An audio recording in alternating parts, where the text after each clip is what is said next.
ધાંગધ્રા તાલુકાના જીવા ગામના ખેડૂતને લૂંટી લેનાર બંને શખ્સો છે તે ઝડપાયા છે। આ બંને શખ્સોની મોરબી એલસીબી પોલીસ દ્વારા અટકાયત કરી જે કંઈ પૂછપરછ થતી તે કરી અને આજે હળવદ પોલીસને સોંપવામાં આવ્યા છે। મિત્રો, આ બનાવમાં વાત કરીએ તો ધાંગધ્રા તાલુકાના જીવા ગામે રહેતા અરજણભાઈ રણછોડભાઈ કાચરોલા કે જે ગત તારીખ 3/6/2025ના રોજ હળવદ માર્કેટ યાર્ડમાં ઉનાળુ તલ વેચવા માટે આવ્યા હતા અને તલના પૈસા આવ્યા હતા 1,12,000 ને એમની પાસે બીજા પૈસા હતા 10,000 રૂપિયા પાકીટમાં। એ પૈસા કુલ 1,22,000 રૂપિયા એમના ખીચામાં જ હતા અને પરત પોતાના ગામ જીવા જઈ રહ્યા હતા ત્યારે હળવદ તાલુકાના ઢવાણા ગામના પાટિયા પાસે એક સ્વિફ્ટ કાર છે ગ્રે કલરની। એ સ્વિફ્ટ કાર ચાલકે આ બાઇક ચાલકને એટલે કે અરજણભાઈ ખેડૂત છે એમને ઊભા રાખ્યા અને એમને કીધું આજુબાજુમાં ક્યાંક મંદિર હોય તો બતાવો ને એ રીતના વાત કરીને અરજણભાઈને જે એક સાધુ તરીકે એક વ્યક્તિ બેઠો તો હોય અને એક બીજો કાર ચલાવતો તેને એવું કીધું કે આ બાપુ પરચાધારી છે અને આમને પગે લાગો ને કોઈક ભાગશાળીને દર્શન મળે ને।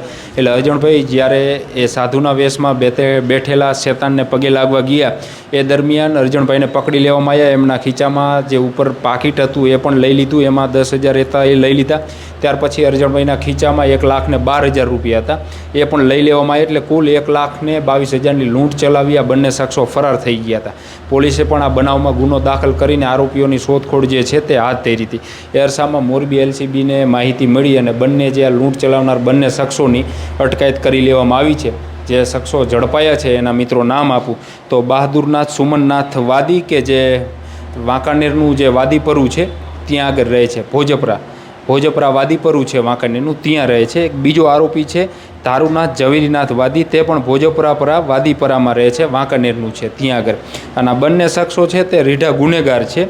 એમાંનો જે બહાદુરનાથ છે એને તો એની સામે વાંકાનેર તાલુકા અને વાંકાનેર સિટી પોલીસ સ્ટેશનમાં જુદા જુદા 6 ગુનાઓ નોંધાયેલા છે, જ્યારે ધારુનાથ છે એની સામે જામજોધપુર અને ધોરાજી છે ત્યાં એક ગુનો નોંધાયો છે। એટલે હાલ આ પોલીસે બંને આરોપીઓની જે છે લૂંટ ચલાવનાર બંને આરોપીઓની અટકાયત કરી છે। તેઓ પાસેથી રોકડા રૂપિયા 1,20,000 પણ રિકવર કર્યા છે। તેની સાથે જે કાર લઈને આવ્યા હતા એ સ્વિફ્ટ કાર જે છે ગ્રે કલરની એ પણ પોલીસે જે છે એ ઝડપી લીધી છે। કારનો નંબર છે GJ36 AJ 6957 નંબરની આ કાર છે, 4 લાખની કાર છે।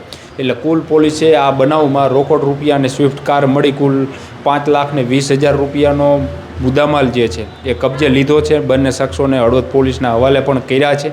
એટલે ખાસ ખેડૂત મિત્રો કે જે લોકો આ વિડીયો જોવે છે એને અપીલ છે કે ભગવા કપડાં પહેર્યા હોય એટલે માની નહીં લેવાનું કે આ સાધુ છે, એના રૂપમાં શેતાન પણ હોય ને। વધુમાં એક એ પણ માહિતી મિત્રો આપી દઈ, પોલીસની તપાસમાં એક સામે આવ્યું છે કે આ બંને શખ્સો છે મિત્રો એમાંનો એક દાઢી વધારેલી છે એટલે એ ગમે ત્યારે પોતડીને પહેરે, ભગવા કલરના કપડાં પહેરે અને બીજો જે છે એ કારમાં બેઠો હોય અને એકલ દોકલ કોઈ વ્યક્તિ હોય તો એને ઊભા રાખીને એમને મંદિરનું પૂછે અથવા બીજી કંઈ વાતો કરે ને એમને વાતોમાં ભોળવી અને તેઓ પાસે પૈસા હોય કે દાગીના હોય તો એ લૂંટી લેતા હોય એવી આ જે કંઈ માહિતી છે એ પોલીસ તપાસમાં પણ સામે આવી છે। આભાર મિત્રો।